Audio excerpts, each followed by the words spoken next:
Excuse me, मुझे follow क्यों कर रहे हो? कौन मैं? 28 डेज से देख रही हूँ। फर्स्ट डे रेमंड शर्ट पहन के वहाँ पर खड़े थे, सेकंड डे मॉन ब्लैक बेल ब्राउन शूज पहन के यहाँ पर खड़े थे। फ्राइडे नजर नहीं आए, लेकिन उसके अगले दिन आइनॉक्स थिएटर में आए थे। तुमसे 2 रोज आगे मैं बैठी हुई थी। 2 घंटों में तुमने मुझे 8 बार मुड़ के देखा। कहीं भी जाती हो तो उस रेड एनफील्ड 9005 से मेरा पीछा करते रहते हो। ये सब तुम आज से बंद कर दो, समझे? मुबारक हो यार, ये लड़की तुम पे फिदा हो गई। क्या कह रहा है यार? अरे यार, पहले दिन की शर्ट से लेके सॉक्स तक सब कुछ उसने नोटिस किया। 28 दिन से पीछा कर रहे हो, ये भी सही बताया। आइनॉक्स थिएटर में बगैर फिल्म देखे पीछे मुड़ मुड़ के तुझे ही देखी जा रही थी, ये तूने नोटिस किया? हाँ, यही मौका है, जाके लव यू बोल दे। लेकिन मैं इससे प्यार नहीं करता। प्यार नहीं करता तो ये सब क्या है? क्लास खत्म होती है, हम शॉपिंग पर चलते हैं, ओके? या और लंच? उसके बाद वहीं पे कहीं लंच कर लेंगे। हाँ।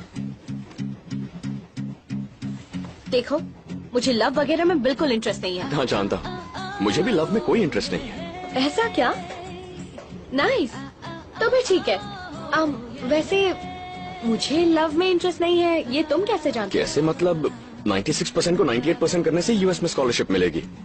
हे, ये तुम्हें कैसे पता? क्या है कि कल रात मुझे एक सपना आया। सपने में तुम प्रॉब्लम में फंसी थी, तो सोचा मिलकर प्रॉब्लम सॉल्व कर दो। चीची, ऐसा कुछ भी नहीं। तो 96-98 वाली बात भूल जाओ। नो, वो मेरा स्टॉप आ गया है। मैं रोज 5 बजे सेंट्रल लाइब्रेरी जाती हूँ। अगर मुझसे बात करनी हो तो वहीं आ जाना। लाइब्रेरी में बात कैसे करेंगे? धीरे धीरे से बात कर लेंगे। ठीक है, धीरे धीरे बात करेंगे। मुझसे भी तो मिला। बिना किसी प्रॉब्लम के मेरी जिंदगी आराम से गुजर रही थी, लेकिन 30 अप्रैल की रात को आए उस कॉल से मेरी जिंदगी का रुख ही बदल गया।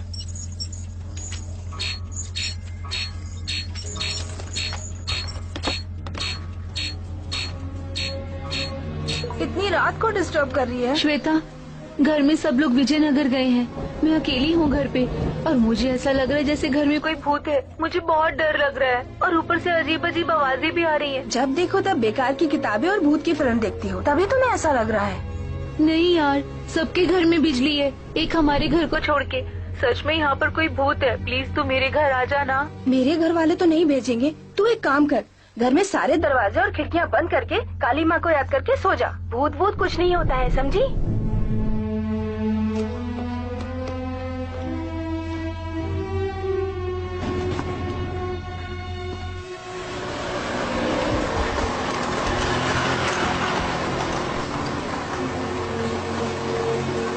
हे शिवा, परसों सब दोस्त मिले, बस एक तुम ही मिसिंग थे यार। क्या इतना बिजी हो गए हो तुम? अब तो तुम्हें जॉब मिल गई, एक पार्टी तो दो। हाँ रेनू, एक छोटी सी मदद चाहिए। समझ गई। बिना मतलब के तो तुम कभी फोन ही नहीं करते। हाँ बोलो। इस वक्त कहाँ हो तुम?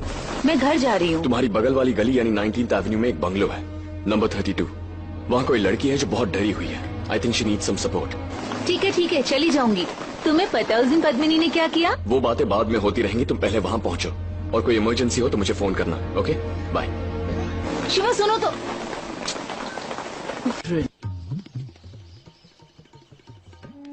बाप रे बाप, जब देखो फोन। इसे रखो और पहले खाओ।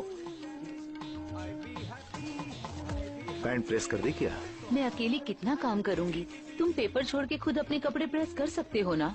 लो बेटा, रोज खाना देती हूँ और तुम वैसे ही वापस ले आते हो। आज कम से कम खा लेना। इंटरमीडिएट में पढ़ रही हेमा नाम की एक स्टूडेंट और उसी की कॉलोनी की रहने वाली रेनू नाम की एक लेडी कांस्टेबल, दोनों का ही कत्ल एक ही घर में किया गया। हत्यारे ने इतनी हैवानियत से उनके टुकड़े टुकड़े किए कि उनको पहचानना भी मुश्किल हो गया है।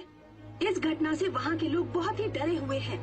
उनके अपनों का दुख देखकर वहाँ के लोग डर के मारे हेमा मदद के लिए चिल्लाई होगी, और उसी एरिया में रहने वाली कांस्टेबल रेनू उसे बचाने के लिए वहाँ गई होगी, ऐसा पुलिस वालों का कहना है।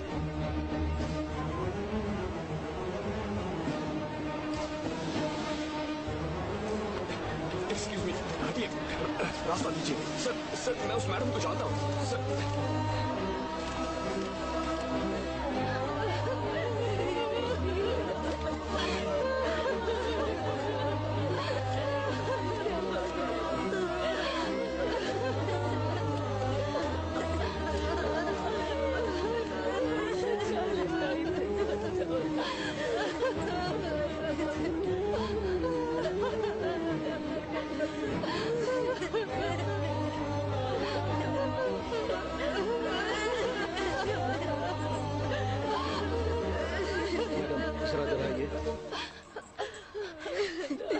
उन्हें कैसे बताएं, कुछ समझ में नहीं आ रहा है। वहाँ 2 लड़कियों के शव बिना कपड़ों के पड़े हैं। उनके हाथ, पैर, बॉडी पार्ट सबके टुकड़े करके मिक्स करके रखा है। कौन सा पार्ट किसका है पहचानना मुश्किल हो रहा है। अगर उनके परिवार की कोई औरत आकर पहचानेगी तो हमें असेंबल करने में आसानी होगी। एसपी साहब ने मैसेज दिया, आप उन्हें समझाएंगे प्लीज?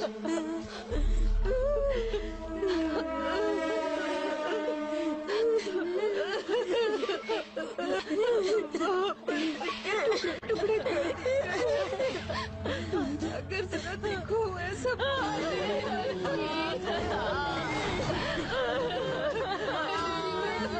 क्या हो गया, ये क्या हो गया, कोई रोक लेता।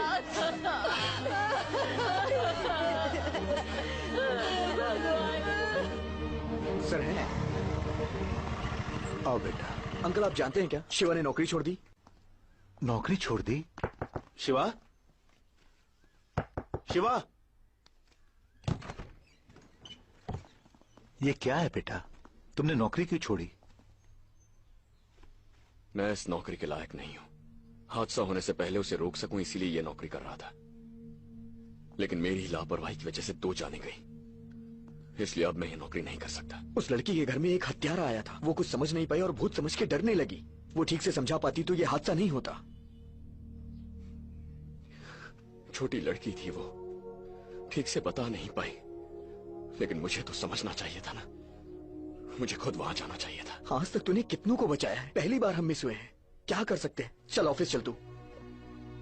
नहीं यार, इस दुनिया में खुशी तब मिलती है जब हम अनजान लोगों की मदद करते हैं और उसके बाद उनके चेहरे पर वो खुशी दिखती है।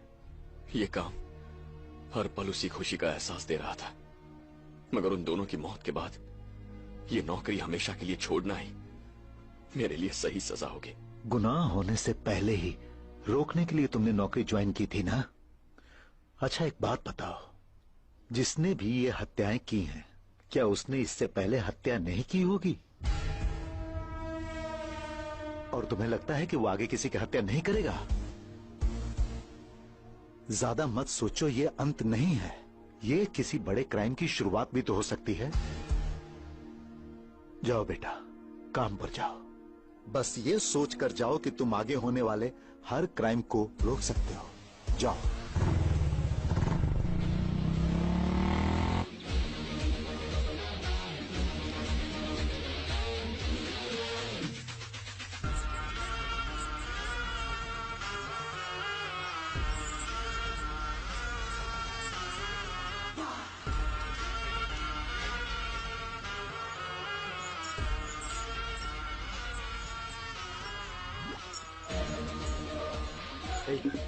इसे स्कैन करो।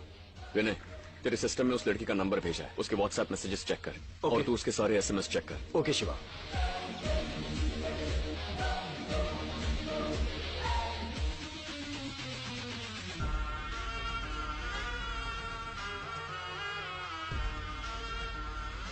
अगर कहीं भी कोई डाउट लगे, जैसे नए फ्रेंड्स, लव या कोई थ्रेट वगैरह है तो देखो।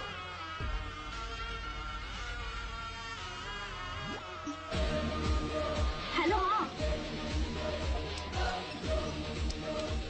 तो मिलेगी ना। फिजिक्स का चैप्टर बहुत चलना है। अरे यार नई फिल्म आई है ना, वो देखने चलना है। तू कंफर्म है ना? मैं प्लाजा मॉल में टिकट भी करेंगे। हाँ ठीक है, जल्दी आना प्लीज। टाइम मिलेगा तो 5 मिनट ही खाई हो। जल्दी आना प्लीज। हाँ लेट्स गो। Okay bye. अरे यार मैंने उसको बोला था, कॉल आया था, मैं पहुंच नहीं पाई। हाँ कहाँ थी कल? अरे